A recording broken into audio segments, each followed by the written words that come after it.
Assalamualaikum warahmatullahi wabarakatuh. Kami dari kelompok 2 ingin menjelaskan tentang Human Resource Management System. Perkenalkan, saya Priamitra Agus Saputra dan ini teman saya. Ada Rifan Fadila Rizky, Anggia Febriana,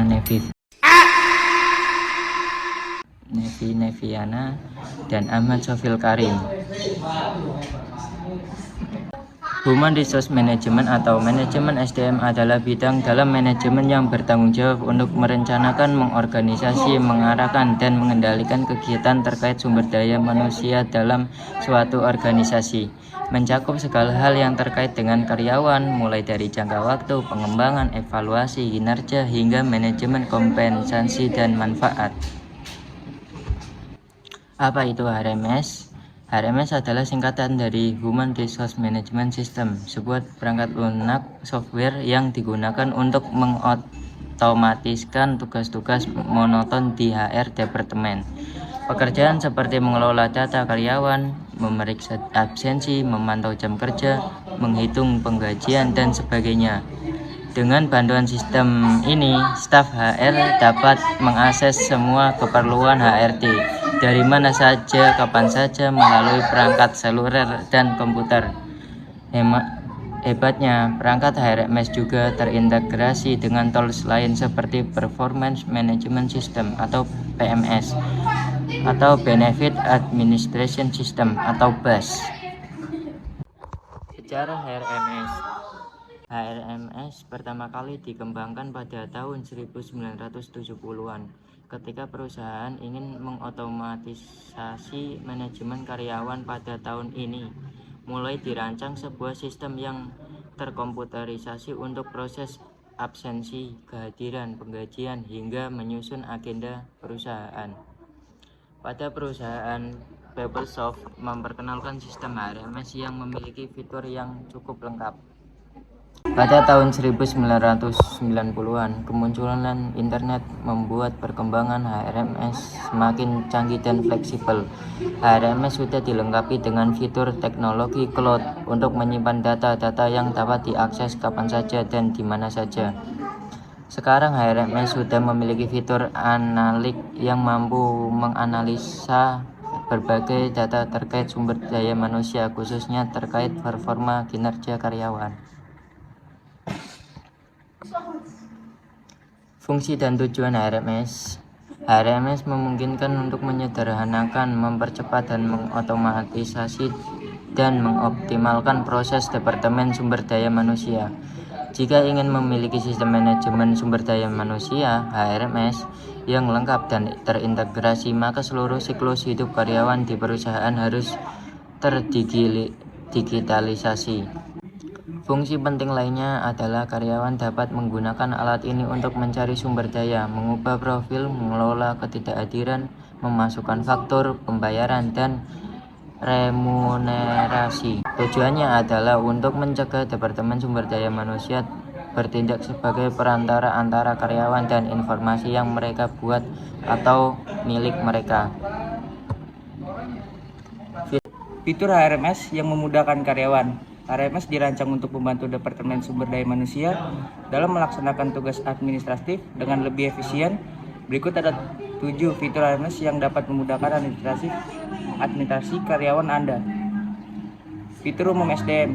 Fitur ini menyoroti data manajemen karyawan secara menyeluruh, mulai dari informasi pribadi, data kontak, hingga riwayat pekerjaan. Semuanya dapat dikelola dengan efisien. Keuangan dari fitur ini terletak pada kemampuannya menyediakan database yang memfasilitasi akses cepat dan pembaruan yang konsisten. Dengan demikian, Departemen SDM dapat dengan mudah melacak dan mengelola informasi karyawan tanpa adanya duplikasi data atau ketidakakuratan yang mungkin timbul dari manual pengelolaan. Fitur waktu dan kehadiran. Fitur ini menghadirkan solusi otomatis untuk manajemen waktu dan kehadiran karyawan. Dari kehadiran memastikan keberadaan hingga yang mengelola cuti. Fitur ini rincian jam kerja dan pengiriman gaji. Integrasi dengan sistem pelaporan kehadiran mengurangi risiko kesalahan manusia dan mempercepat proses evaluasi kehadiran. Dengan demikian, fitur ini membantu mengoptimalkan produktivitas. Dengan kehadiran karyawan pada waktu yang dijadwalkan dan merespons secara efisien terhadap kebutuhan absensi. Fitur analisis memberikan wawasan mendalam melalui data karyawan, dari analisis kinerja individu hingga identifikasi tren organisasional. Fitur ini membantu perusahaan mengambil keputusan berbasis data. Kemampuan untuk membuat laporan kostum memungkinkan Departemen HR untuk memahami dampak kebijakan dan program mereka terhadap produktivitas dan retensi karyawan. Dengan demikian, fitur analisis memainkan peran kunci dalam strategi pengelolaan sumber daya manusia yang efektif. Fitur orientasi. Fitur ini didesain untuk memudahkan proses integrasi karyawan baru dengan menyediakan akses ke informasi kebijakan perusahaan, prosedur kerja, dan sumber daya lainnya. Fitur ini memastikan karyawan baru dapat dengan cepat memahami budaya perusahaan dan tanggap terhadap lingkungan kerja mereka. Dari pelatihan hingga panduan orientasi yang baik membantu mempercepat update karyawan baru dan meningkatkan ketertiban mereka dalam jangka panjang. Fitur kepatuhan. Fitur memastikan bahwa perusahaan selalu mematuhi peraturan dan kebijakan yang berlaku dalam mematuhi perubahan regulasi hingga penegakan kebijakan internal. Fitur ini dapat membantu mengurangi risiko hukum dan menjaga reputasi perusahaan melalui notifikasi dan pemantauan keberlanjutan. Fitur memastikan bahwa perusahaan berada dalam kerangka hukum dan etika. Fitur pembelajaran dan pengembangan. Fitur ini mendukung upaya perusahaan untuk meningkatkan keterampilan dan kompetensi karyawan. Dari perencanaan program pelatihan hingga evaluasi hasil, fitur ini memberikan alat yang diperlukan untuk menciptakan lingkungan pembelajaran yang efektif. Dengan mengidentifikasi kebutuhan pelatihan, perusahaan dapat memastikan bahwa karyawan terus berkembang dan relevan dalam lingkungannya. Solusi pengajian. Fitur ini menghentikan proses penggajian karyawan.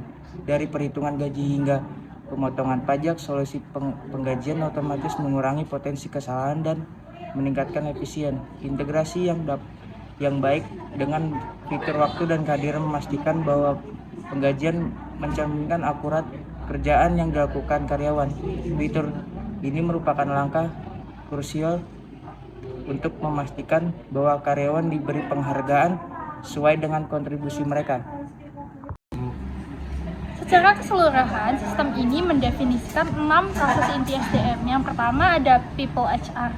Bagian utama dari platform tempat semua informasi tentang setiap karyawan disimpan, cuti, dokumen diatur dan dilaporkan. Anda dapat menyesuaikan orientasi dan pelepasan karyawan, menjaga komunikasi internal dan melihat kalender semua acara, liburan, ulang tahun. Sistem ini memiliki modul analisis SDM yang secara otomatis menghasilkan laporan dan menghasilkan SDM Anda secara tepat waktu dengan mempertimbangkan data terbaru dari database.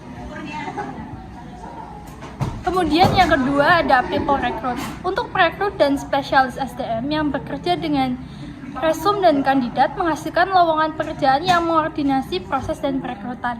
Ini memungkinkan untuk pengumpulan informasi tentang kandidat dan penguraian resume melalui People Force Prospector.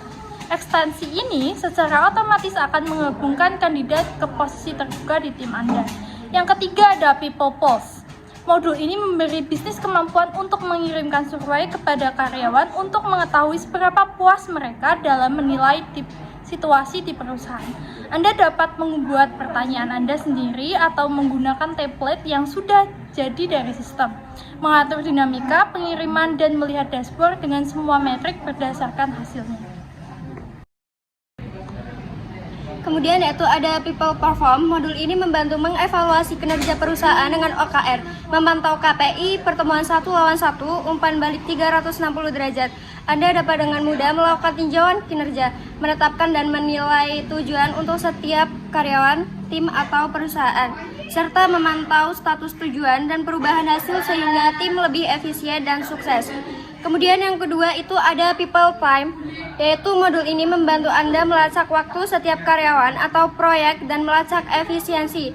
Dan yang terakhir itu ada People Desk, yaitu membantu Anda mengelola semua masalah organisasi atau pekerjaan yang terkait dengan manajer SDM, manajemen atau masalah lain, catatan, banding atau keluhan dari tim. Kemudian itu ada kelebihan atau keuntungan yang akan didapat dari pemanfaatan HRMS di dalam suatu perusahaan, yaitu ada meningkatkan efisiensi kerja, kemudian mengelola data, keamanan data yang terjamin, meningkatkan produktivitas, mengurangi biaya upah tenaga asli, menganalisa performa, kemudian meningkatkan kompetensi karyawan, mempromosikan transparansi, dan yang terakhir itu ada melindungi perusahaan. Oke, yang selanjutnya ada kekurangan HRMS. Keberadaan software HRMS sangat membantu kerja HRD, meskipun begitu software tersebut tetap memiliki kekurangan. Nah, kekurangannya apa? Yang pertama itu software HRMS tidak cocok bagi UMKM karena biaya penerapannya yang sangat tinggi. Yang selanjutnya ada UMKM dengan sumber daya manusia yang tidak banyak dapat menggunakan sistem perangkat lunak berbasis cloud yang lebih mudah ditangani dari sudut pandang biaya. Selanjutnya yaitu dengan memasang software yang lebih besar, mungkin ada biaya untuk memperkerjakan seseorang spesialis IT untuk mengelola sistem. Nah, yang selanjutnya, kapan perusahaan membutuhkan HRMS? Itu yang pertama ada keterlambatan proses SDM yang tidak terduga. Terus karyawan terlalu dimanfaatkan namun potensinya kurang dimanfaatkan. Hilangnya atau salah dalam pengolahan data SDM. Nah, terus adanya masalah kepatuhan. Nah, selanjutnya ada macam-macam aplikasi HRMS, itu ada Linov HR, Normally, Excel Sheet Slave, Timestastic, Sycor, Piker, Asmicro, Sabhana, Bambo HR, Pilocity, Connectim, Rippling, Gusto Simple, Deal, dan Sek HR. Dari penjelasan di atas dapat disimpulkan bahwa Human Resource Management System atau HRMS memainkan peran sentral dalam mengkoordinasikan Departemen SDM perusahaan dan menyederhanakan proses seperti perekrutan, penggajian, dan penjadwalan. HRMS yang andal dianggap penting bagi berfungsinya banyak perusahaan besar. Meskipun sistem ini tergolong mahal, sistem ini pada akhirnya dapat menghemat uang perusahaan dengan membuat proses SDM mereka lebih efisien dan membantu perusahaan menarik dan mempertahankan karyawan berbakat. Menerapkan HRMS dapat membuat perbedaan besar dalam mencapai tujuan bisnis Anda. Ya, sekian dari saya, dari kelompok kami. Kurang lebihnya mohon maaf. Wassalamualaikum warahmatullahi wabarakatuh.